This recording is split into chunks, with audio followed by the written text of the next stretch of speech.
Hello, hello, hello. Welcome, Facebook Live. And for those listening to the replay, we say hello, hello, hello. Hello, hello, hello. Hello, hello, hello. Yes, yes. Lovely Lauren and I are here to welcome you to part three of our mother and father wound conversation. Today, we're going to be talking about the father wound and the loss of protection. Again, this is not about blame or shame. It's none of that. It's about how we can learn. We all have these mother and father wounds. Our mothers and fathers have done the best that they could, just like some of us have done the best that we could in our lives. So it's about exploring what happened, how to repair those things that we just didn't get enough of, and just to move forward through forgiveness. So today we are going to be talking about, what that father wound really meant. We're going to explore what abandonment meant, what inconsistency looks like, emotional distance, and more importantly, how it plays out in our adult lives with trusting God, trusting that abundance, we'll have enough abundance, because that father wound impacts our money. It Mm. impacts our ability to trust institutions, God, that they're going Trust to ourselves. ding, ding, ding. Yeah. Hmm. That's where all of these trust-centered issues come up as. And so we're going to explore these in greater detail. We're going to do some healing, and as much as we talk about the problem, we also talk about the healing. And we do the healing in the form of breath work, tapping, empowerment scripts. And this is CFP is always talking about things that bring us to our seats of courage and recognize our worthiness with certainty. And so this episode, the father wound, we're going to just address what the loss of protection looks like and how we can fill that void through healing, energy healing tools. And so when the protector, our father, is physically, emotionally absent, inconsistent, or emotionally distant, it impacts us. It impacts our relationships moving forward. And why does it matter? Because it shapes our nervous system. And Lauren talks about this all the time. Don't you, Lauren? I do. Protect your nervous system like it's your baby because it really is. It creates emotions and feelings and behaviors um, that can sometimes really impact how we engage with the world, how we engage with ourselves. So it's really important to learn ways to cope and process and recenter yourself and calm your nervous system. Yeah, yeah. Hmm. As I started studying all of this stuff, I've come to realize that, when protection as kids from 0 to 7, when we don't feel as though our parents are protecting us sufficiently, we go into our own protection mode. We become Yes. our own bodyguard, and it shows Hmm. up physically and emotionally in our lives. And physically and emotionally, we're going to talk about, different ways that it shows up. For me, it always showed up being hyper vigilant, always on the lookout for trouble, Always trouble, trouble, expecting trouble. it. Oh man, that's right. Yeah. Expecting it. Expecting it. And when it happens, see, I told you. I told you. Exactly. Because our Hmm. RAS, that reticular activation system in our brain, that thing works like a charm. Like a charm. That's And magic. we talk about energy all the time. When you're expecting it, sometimes you almost call it in just so you can feel like safe in your belief, your emotions, your behavior, you know. And not to say that it's all called in by you.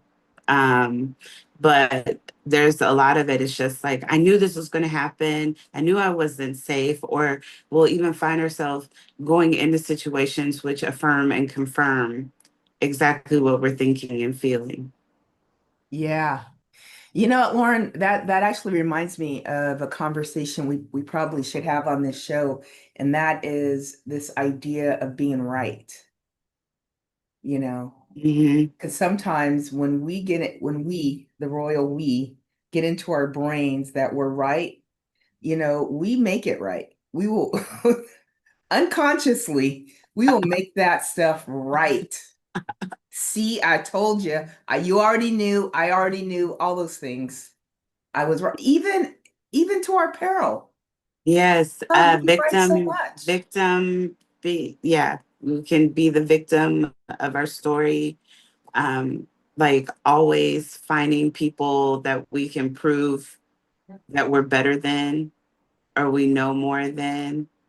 Yeah, the list goes on and on and on. It just depends on your your background, your upbringing, and what story you've attached to. Yeah, yeah. Yeah. Hmm. It's deep. Okay, we're gonna dive deep into the wound, the pattern, the symptoms. And see, at the core, there's three different patterns. There's the pattern, the core pattern of abandonment. And that's where, as a child, we're always just looking, like you said, we're expecting, we're bracing for the drop. Yeah, the I always say, like, especially in certain relationships, like, I'm waiting for the other shoe to drop. Like, it's too good to be true, and I'm waiting for the shoe to drop. Like, I know it's not real or it's not going to last. Where's the Right. shoe? Exactly. I know it's coming. Yeah, where I know is it's it? coming. Yeah. And Yeah. and and that's really the pattern snapshot that children have, with adults that just don't show up. You Hmm. know, when the adults are unreliable, they say one thing, they do another, then the kid starts just being really hyper vigilant, always waiting for plans or people to fall through because that's what they do. They just don't show up. They just don't show up and you expect it to show up. And so, some common behaviors are over anticipating problems.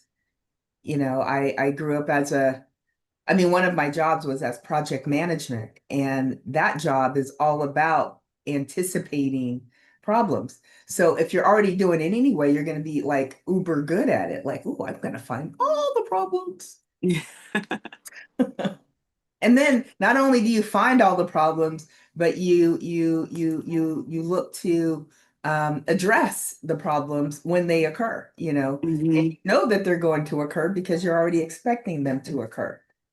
I mean, I write behavior plans all the time, and that's part of my job too, is to anticipate what's going to trigger someone or what's going to go wrong, and then how to respond in that case for the least amount of harm to occur. Yes, yeah, Mhm. yeah. And what if that very thing actually brought about the issue, the actual planning for those eventualities that we expect to occur? Well, what I see too in my job sometimes is that people already have an idea that something bad is going to happen, or that like certain people are only capable of engaging in bad behavior. So they almost like trigger it Yes. unconsciously. Yeah. And then I'm just like, because I'm always looking at, no, it's not going to happen. Like we have this plan in place, but that's just a fail safe, like, but Right. we're working towards it not occurring. That's the goal. Yeah. And we can do that. Like everybody can have a good day. Right. Right. Yeah. Um, common our inner narrative. If I relax, things won't happen. Bad things will happen, so I can't relax. When you talk Yeah. about that hyper vigilant, like Yeah. But And that creates energy. That creates mhm, energy. It creates these walls that go up, these invisible walls. Shoot. Nope, nope, nope, nope. I'm not going to be open. And then what does the body do? The body starts doing tenses. things like your jaw starts to tighten up, your shoulders, they're like this. You've got Yeah, shallow breath. and that's the one thing I didn't know about breathing, especially, is that yes, you're breathing because you're alive, but you're not breathing with intention. So those deep breaths make a huge difference. And when regulating your nervous system, like I'm always co-regulating with people, I'm always like, Yeah, because it does relax your body. exactly, exactly. And What so let's about talk. Well, go oh, ahead. what about boundaries? Oh, boundaries. I think, wow, after I had written the book, Boundary Badass, I realized there's a lot of different kinds of boundaries. And sometimes you need a micro boundary. I'll confirm in writing before I commit. Or if I know I'm quick to partner with somebody, then my boundary that I say to myself is, Gigi, say these words. If you somehow get yourself in a partnership, say these words. We'll give it 30 days and we'll see how it goes. It won't be forever. It's not going to be a marriage. We're just going to see, no harm, no foul. If it works out, it works out. If it doesn't, it doesn't, you know. Not like an interview or like a new job. Well, let's have your 30-day review, shall we? Yeah, let's see how it's really going. Or, one of my friends, she says, no is a complete sentence. And it is. Mm-hmm. Mm-hmm. But, as someone that's been a people pleaser, it was hard. It's hard for me to just say no. Just to say no. There's got to be some Oh my other God, yeah. words after it. No, because, and then a whole novel of an explanation. Yes. And Yes. even then, you still like, I could have said this. This Yeah. really would have been the thing. Yeah. And how does the father wound show up at work? When you're always vigilant, hyper vigilant. It could show up as sending three backup copies or versions to somebody just in case, just in Mhm. case they didn't get the first two. Or in love situations, where you've tested partners, and I've done that. I've done that. Well, if they love me, then if they respond a certain way, that'll prove, they love me. But and nobody likes to be tested. Or giving, and sometimes like they don't even know they're being tested. Like you create these like imaginary silent tests that you're administering, with hopes that they'll fail so that they can prove you right. Yeah, yeah. In some cases though, the partners that we choose, they will prove you right. Like there's certain people where it's just like we can't go into it expecting them to be one way when they've never been that way with themselves or anybody else. Yeah, I think that's really interesting, especially talking about the father wound. Um, for a lot of the partners I picked, you know, if I were to be really honest with myself, I knew full well who I was dealing with out the gate. Mhm. And I Same. remember there was one guy in particular, and my intuition was like, he's got somebody else. And I was like, oh, no, no, no. I asked the questions and he said no, but he did. He was full on involved in all kind of different things. And I was just befuddled, just like, hiding my head in the sand, pretending that, what my intuition was saying wasn't true. And she's always right. She's always right. And Mhm. so, that does happen, as a result of toxic, father wounds or inconsistency, unpredictability.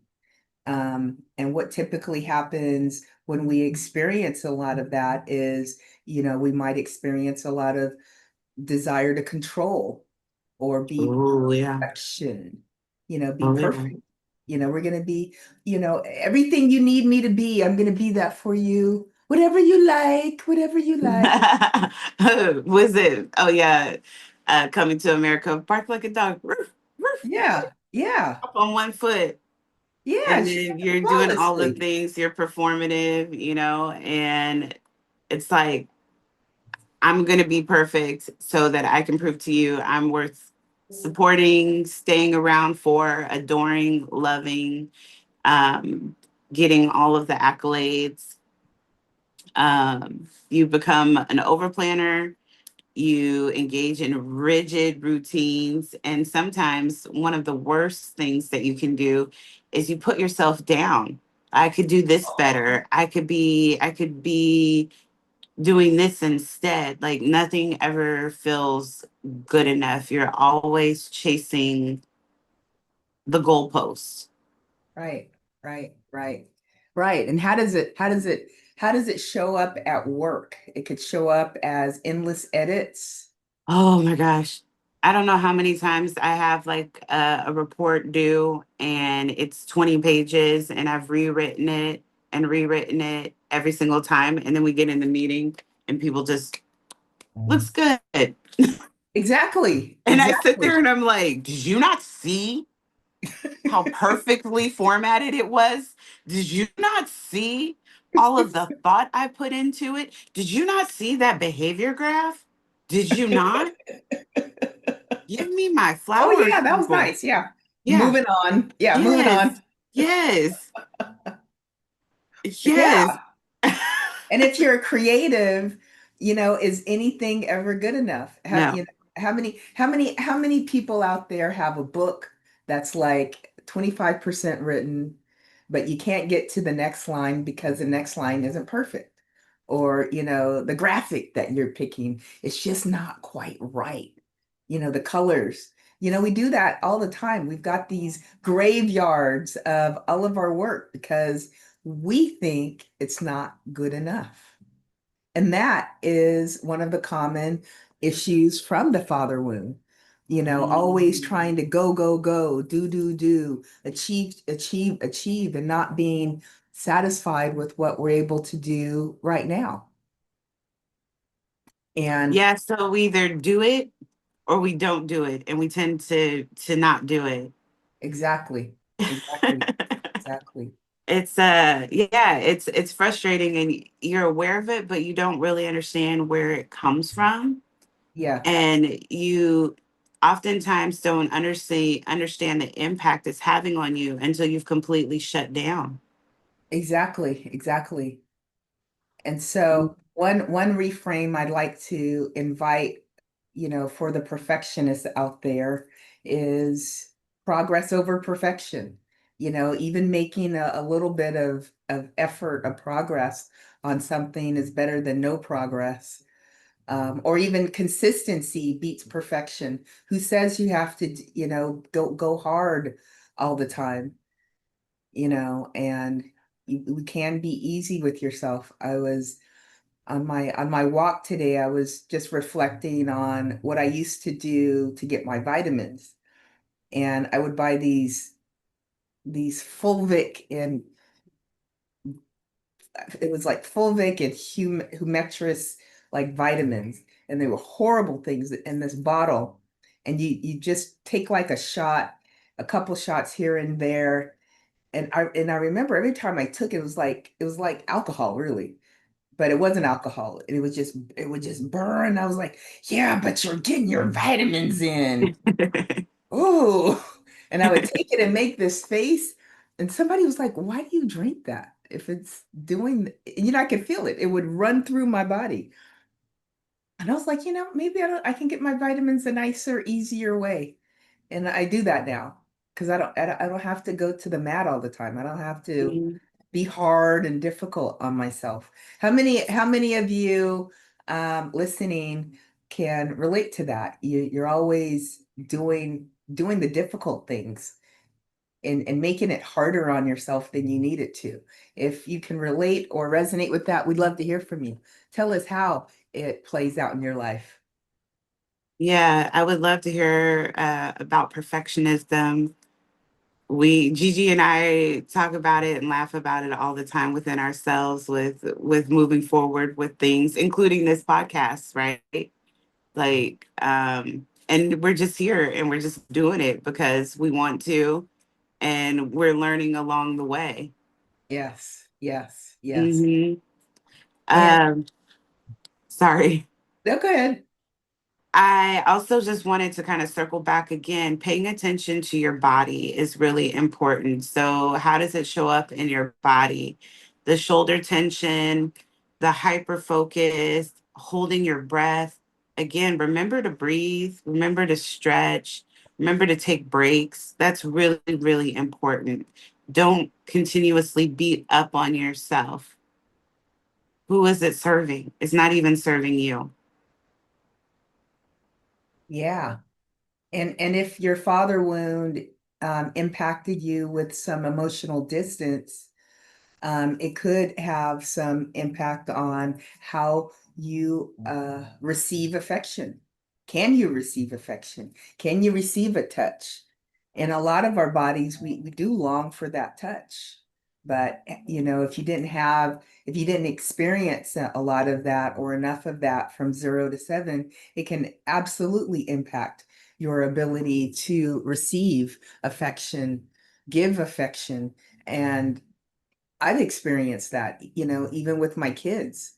Can I hold a baby? Yeah, I can hold a baby. I can hold mine. But, it took a lot of getting used to because I didn't have all that touchy-feely stuff Mhm. growing up.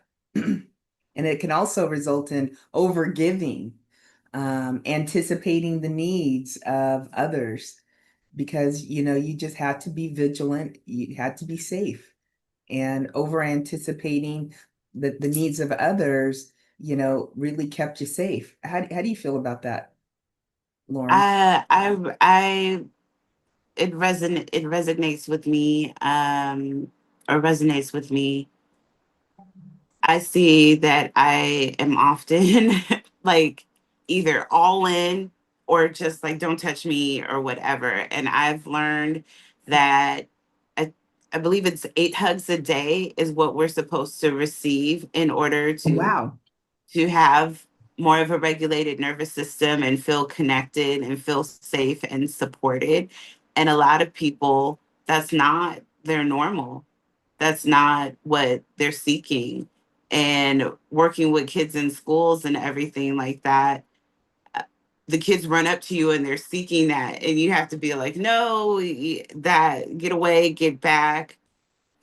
Um, that can be hard because a lot of times if you just were given a hug, things would feel better, you'd feel Yeah. safer, especially when you're upset or dysregulated. I think that I have gone as far as being a martyr in some situations of Oh, where wow. I'm just like over giving and anticipating needs because I want to make others feel safe, and then I just hit a point where I'm like, wait a second, who's checking for me? Or and I've seen that modeled for me too in Oh, certain yeah. dynamics where people overgive and deplete themselves and then look for other people to fill their bucket. But one, they don't know how to ask. Two, they don't know how to receive. Exactly. Exactly. And I like the way you talked about the over giving. And another way it plays out is by underpricing, undercharging, or not even charging for your services, to Mhm. people to keep the peace or whatever you got going on, what's playing out in your mind, which is oftentimes not true. Mhm. Just tell ourselves those stories. And you're right, we got to be mindful of how it shows up in our bodies. It could show up as our solar plexus tightening up or having these lumps in our throat and we can't Our speak, throat chakra is closed. our throat Yeah. chakra closed. And I know Mhm. one of my girlfriends, it's interesting when she has difficulty saying stuff, she starts doing this with her hands, and then she'll start saying, coughing and doing things like this. And it's just that she's having difficulty, you know, speaking her truth. And when I see her doing it, I was like, how often do I do it? When I'm speaking to somebody, and I don't really want to say everything I'm really thinking, but I know it's being addressed. I'm feeling it, in my throat. when we don't when we don't express ourselves, when we don't release that energy and we hold it, it it consumes our bodies energetically. Like we feel fatigued, we feel tired, and we just kind of hit a brick wall mentally, emotionally, physically. So it's really important to find people that your community that can pour into you or help raise your vibration, or even for you to find ways to do that for yourself if you're unable to have your community near you or whatever.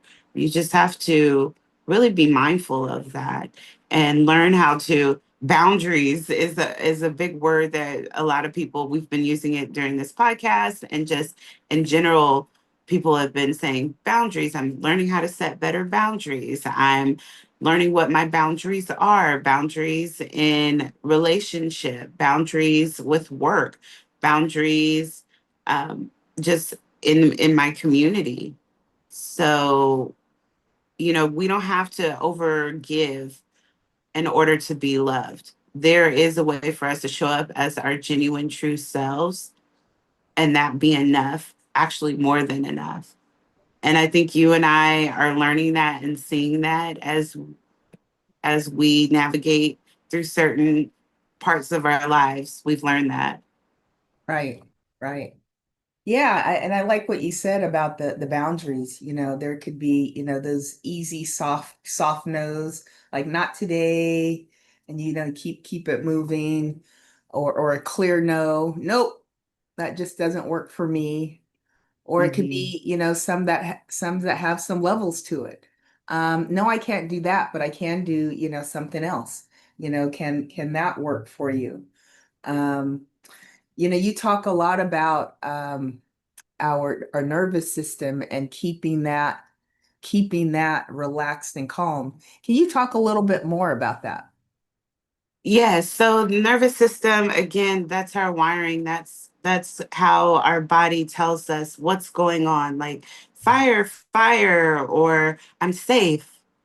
And a lot of times it looks like how we breathe, how we relax our muscles, the thoughts that we have, it's all connected. It's our engine. How's my engine running is what we used to say to some of our kids. Is my engine running hot? Is it just right? Is it slow? So paying attention to how your nervous system is responding or how your is running is really important to be aware of. And what can you do to regulate yourself in a certain moment? If you know that certain situations, like going into a work setting, are going to possibly get you anxious or create some anxiety within you, you become tense, you're unable to verbalize certain things. How can you do that? Start with breathing. Start with taking a moment to reframe certain situations. Like, it doesn't have to be perfect. Me showing up is enough. I did what I could do. All of these things are really important for regulation. And that's what I've been working on, because working in education, people are dysregulated all the time, and it's not just our students.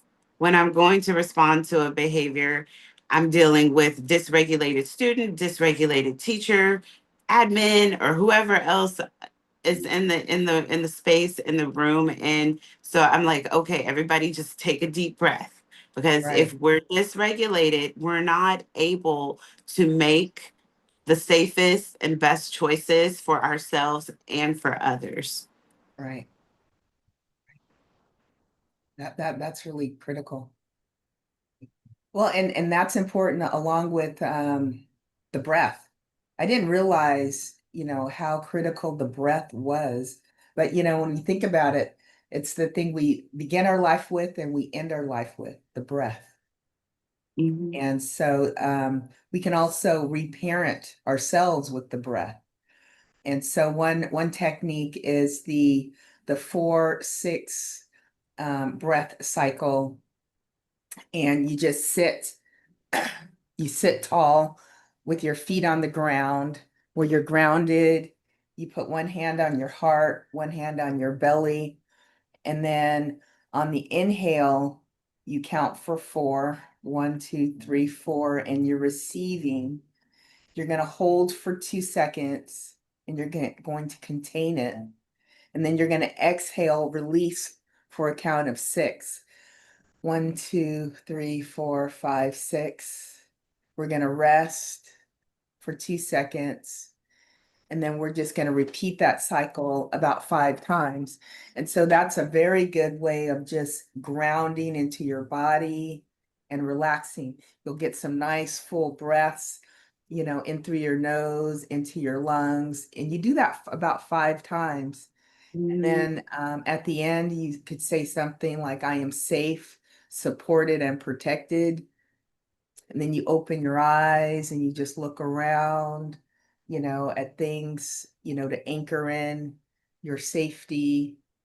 Look at things that you might see that keep you safe, that you might hear, or that you might feel, to that then tells your nervous system, hey, I can calm down. No, Mhm. I The don't very have to. chair you're sitting in, the very chair you're sitting in, the table that you might be at, the cup that you may be holding, a person that you know you can count on, even the phone that you can call someone. Those are all ways for you to ground yourself and anchor yourself, as you said. Uh, Yes. I also wanted to circle back because we did talk about money, and you had talked about underpricing to be chosen. Hmm. What is the way that we can reframe that for ourselves and step into our financial confidence and independence? One way that really works for me is I know when I'm thinking something otherwise, it's pretty rooted in scarcity. And so I have to remind myself, particularly my inner child, that I am enough. And so I do this. I say, I am enough, especially if I'm by myself. I am enough. I have enough, and there is enough. And then I do like I go to the ground, I touch the floor, and I do that again. I am enough, I have enough, and there is enough. And it just reminds me that I'm on this big planet. And this big planet, I never, ever, ever worry about how many breaths I have. I never worry that, if I'm going to go take a walk, that I have to budget for enough, inhales. I never do that. I can go out and I can see, as many leaves on the tree as anybody else. And so that reminds me of my abundance. And Mm. when I allow it in, that reminds me that I am abundant. I may have some stories I tell myself that makes me think, I'm not abundant, but I really am. And so it kind of keeps me in that energy space of, okay, Gigi, let's reacclimate. Let's reacclimate, who we are, who we know we are, whose we are. I love that. I Yeah. love that. Yes. Yes. I have a question for our listeners. Which one of these patterns or symptoms shows up most for you in your day-to-day life? Are you experiencing more abandonment, inconsistency, or emotional distance? or a combination of two or more, we'd really like to connect with you about that and just see how you're feeling and if anything resonates with you that we've been discussing so far. Yeah, yeah. Thanks for asking those questions. And let us move on to our healing components. So we just talked a little about some breath work. Let's do 2 rounds of tapping, emotional freedom techniques. I like to say it's a software update for your brain. It really can help you reset your Mm, mindset.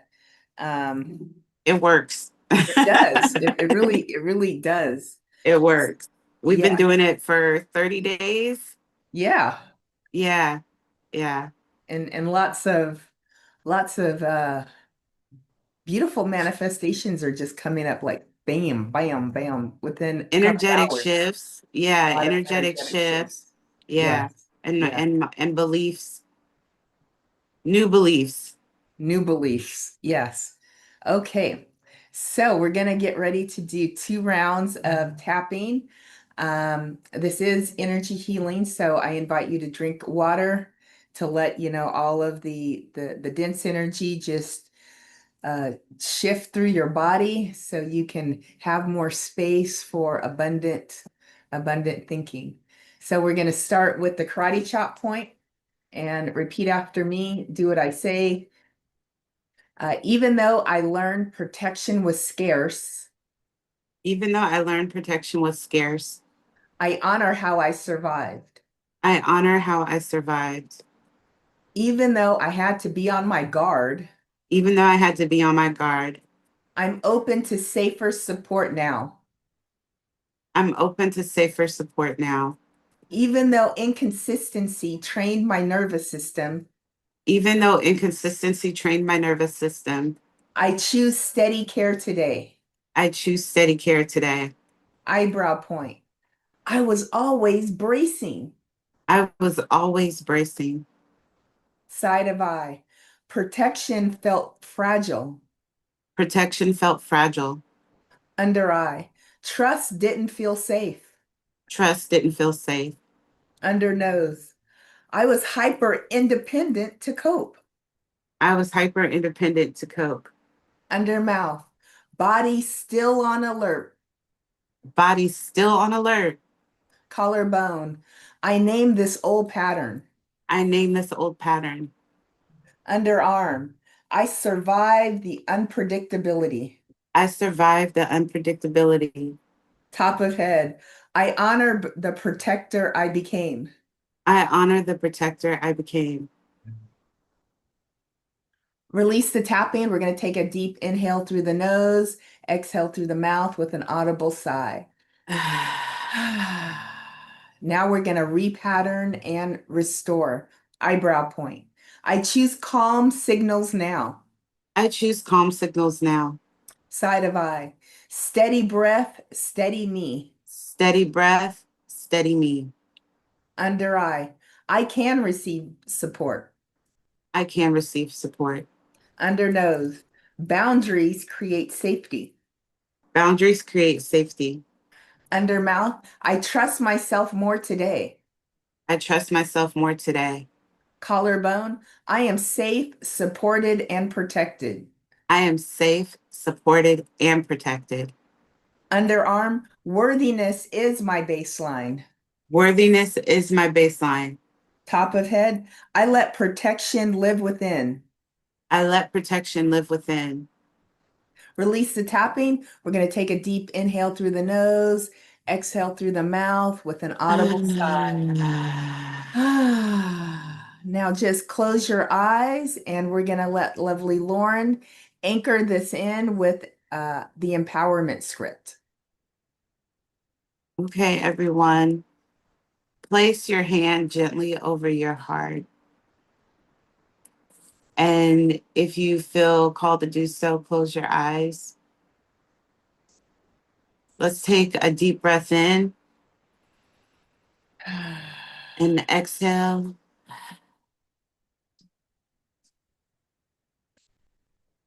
Even though there were times when protection was missing, I want you to honor the part of yourself that has learned to survive. See the child in yourself who learned to watch closely, to try harder, or to carry more than they should, and send love to them. Thank them and reassure them that you are both safe now. You don't have to brace for the drop. You don't have to earn love by being perfect. And you definitely don't have to give more than you have to feel seen. And you can rest in your enoughness. In this moment, choose steadiness over fear. Love on your nervous system. Choose presence over panic. Choose to trust your capacity to protect yourself and to care for yourself. And remind yourself, I am my own steady protector. I am safe. I am supported. And I am protected. Now let's take another deep breath in and exhale. And as you feel those moments of anxiety or fear or lack, remember to breathe, and with each breath, soften your armor. And with each choice, build a story in which you remind yourself that you are held, secure, and free to be you. I love that. I love that. Thank you. Thank you. Thank you. You're That was welcome. beautiful. I love those empowerment scripts. I could just sit here and just, it's like a major reframe, that you just allow yourself to be open to. Yeah. Yeah, thank We you. really have to learn how to tell ourselves better stories. For real. Yeah, and that's exactly what it is. It's a better story. Yeah, because we Yeah. narrate a lot of things in our head and Uh-huh. that translates to our bodies and then it gets projected out into the world. Exactly. And we really have to do a better job of being kinder and reframing things because yes, we can feel unsafe, but there's also an opportunity for us to find safety or create safety for ourselves. Right. Right. Mhm. Right. Excellent, excellent. So as we move to our close, some patterns to just be aware of is over delivering for safety. And that could look like, in your work life, rescuing teams and clients, um, Captain Save-A-Hoeing. I'm really good at that. I want to Um, be saved. yeah, yeah. And some ways we can reframe that is just shift, make some shifts, shift the data, before we start trusting people, places, and things, let's implement some trial periods, some Mm, things in writing. Having things in writing between people is one of the best, most kind, most loving things you can do. I used to think, oh no, people think I don't trust them. No, if you trust them, you want to put it in writing because you want to have, while everybody's on good terms, understand what the deal is. And because mhm, when you start fighting, people start forgetting, memories get dull. And so putting things in writing is important. And for those entrepreneurs, get a deposit. Say, yeah, you can start working with me. You can start with a 50% deposit and just start training your mouth to say that. If you were working for another company, they would require you to do that anyway. So, do that. Just because it's your mhm. own business doesn't mean you should do free. Free can mess you up. Oh, yeah. And then you end up depleted Uh-huh. financially, mentally, emotionally. And then And resentful. yes, Yeah, resentful. yes, Ooh, very, and resentful is very. not cute. It's not cute. It's not. It's not fun. It's not fun. I highly recommend you trying something different. Try that gratitude attitude, and also, like, yeah, remember you're worthy. You're worthy. Yeah, you're worthy. Um, I've been hearing lately and seeing lately this thing that says the universe isn't on a budget. Ooh, So ask for the things that you want. right. Yeah. But we create a budget in our minds, or we're given one and we just stick to it. And really we have to remember we're all creators. Yes. We Yes. create big or small. Hmm. And it usually is about worthiness. So check your worthiness at the door and then ask. So, Yes. lovely Lauren, how can people dive deeper with you?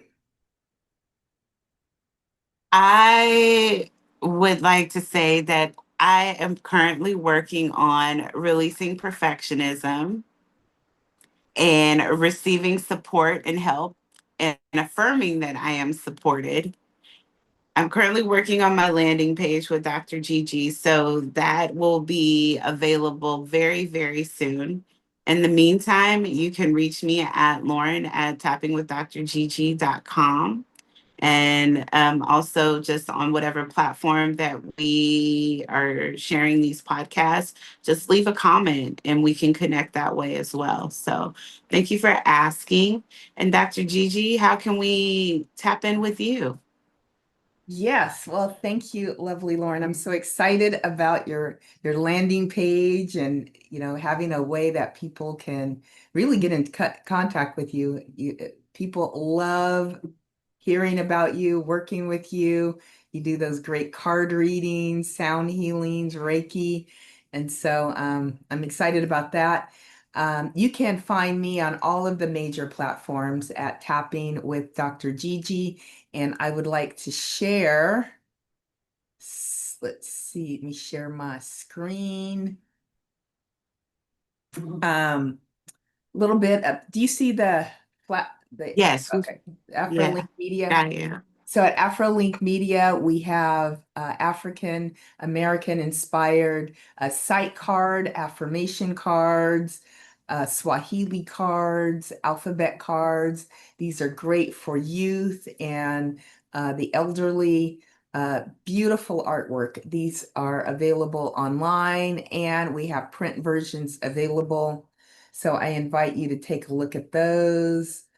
A color connection. We are coming back for our third episode on September 6th from 10 a.m. to 11:30 a.m. Pacific Standard Time. The link is down below, but it's a place for African American conversations. It's a healing space for people of African descent by people of African descent. So we are going to be talking about how unworthiness has really impacted our money. And so we're going to have Ty Kuttner on. He'll help us do some parts work at the African American level so we can still, start to peel back those layers of unworthiness. And Mm. we're going to have some tapping and an empowerment script. I'm hoping for also that day. Yes. Yes, excellent.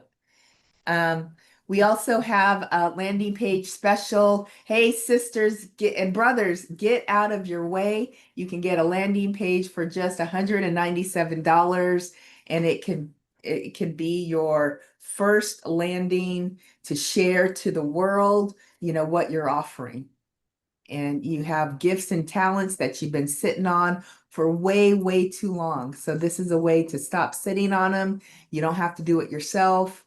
You can put, your trust in someone like me, and we can Yes. get your website up and working. Tapping into recovery. We meet every Tuesday from 5 a.m. to 6 a.m. Pacific Standard Time on Zoom. So if you have any habits, any destructive patterns that you're like ready to say peace and let go, join us for these healing sessions. And last but not least, you can rewrite your money story in just 28 days. So 28 days of tapping and journal prompts and some somatic activities to really help you to rewrite your money script, stop the self-sabotage, really understand what your money blocks are and transform them. So that is it about that. And so join us next week. We're going to have part 4 of our mother and father wound. And we're not just talking about the loss of protection, but we're really going to address how it can in adulthood really impact us with fear of rejection. It can blurry boundaries, create perfectionism, control.